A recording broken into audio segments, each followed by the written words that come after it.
Hi, I'm City Manager Ed Zuercher, and welcome to another edition of Doing What Matters, the show where we talk to Phoenix employees about the work they do to serve the community. I talk with Phoenix employees often about working smarter, saving money, and being kind to our customers. And at the City of Phoenix, we have a wide variety of customers.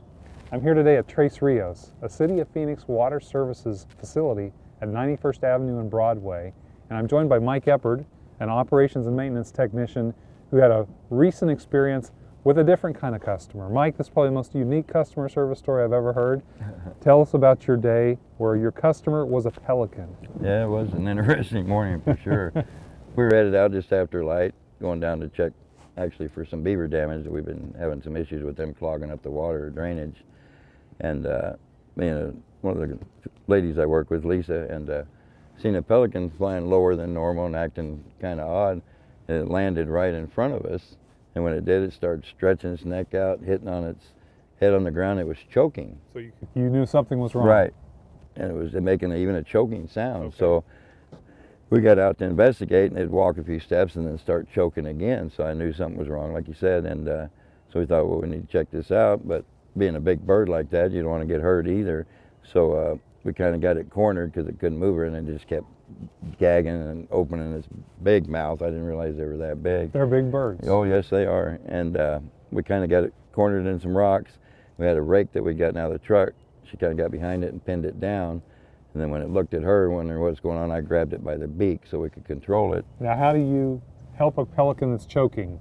You can't do the Heimlich. No, you can't. What do you have to do? That's what I'm looking. So I had hold of its beak, and I look in there and seen that it's a big fish and too big for it to eat, and it's stuck.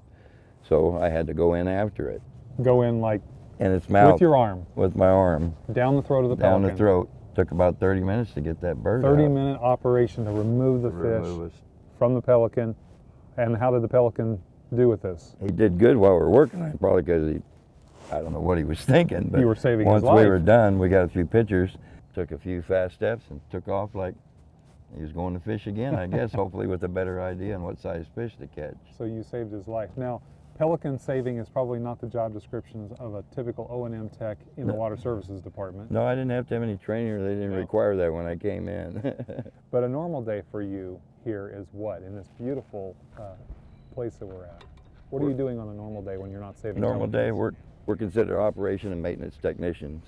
So we do operational, where we're taking samples that have to meet permit, sometimes setting up portables, checking equipment, repairing if needed.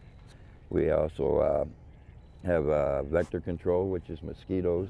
This boat that we're on today, actually. This is a City of Phoenix piece of equipment, an Airboat? Airboat. Yeah. We use for vector control. We also have to take samples off it, and we use for vegetation control. When the stuff gets dead, we can't walk out here and trim, so we drive and beat this stuff down to rejuvenate it after it's died. And if that stuff gets too thick and died, we have more mosquito problems on that also.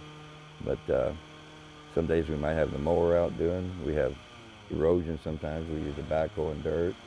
We have a tractor with big forks on the end. So it's a wide variety of things. Whatever happens, we have to take care of. We deal with the public. Sometimes we have to give tours for government agencies that we have to deal with. It's just a wide open range. It's not just your normal operation and maintenance tech. It's very clear you enjoy your job. That comes through. Absolutely. I talk a lot about, as Phoenix employees, we do what matters. What would you say is the important aspect of your work? What is it that your work is doing that's important for the public? We're making better water. We're giving back to the public and even the area that makes it a better area. This area was so beat up with trash and dump sites and stuff along this north side of the river that cleaned up that. Yeah, it's hard to imagine that now when you're out here seeing it. Oh, this was a dumping ground. Yeah, and a lot of riffraff and trouble. The crime, I think, has stopped. You still have some stuff, but it's really went down. The interaction with the public, it gives back. Children have come out here and learned from this, almost like a learning experience. And you've seen it from the very beginning. You were here from day one. Yep. And the transformation. This used to just be part of this was just fields of plants, you know, where the farmers are growing, and then the rest was just a dumping ground. And it's just a dream come true, where my supervisor Ron and some other people had worked on the test type for so many years, proving that it worked, and finally got that through, and then this is what's become of it. It's just amazing. Tell us where we are and what happens from this point. You're at the end here where we discharge the water out after it's went through the slower process, makes it better water. And this is where we have to sample our permit to make sure we've met it. Last check for water quality right here. Last check. We have where we collect, paperwork goes to be tested and everything, but this is where the finished job goes back into the river. Well, great work. Thank you so much for hosting us here today and showing us your beautiful office. Oh, thank you for coming out. Really appreciate it. Mike Eppard and his colleagues are all doing what matters for the community, the environment, and even the pelicans. If you'd like to learn more about the City of Phoenix Tres Rios project, go to the website on your screen. For Doing What Matters, I'm City Manager Ed Zuercher.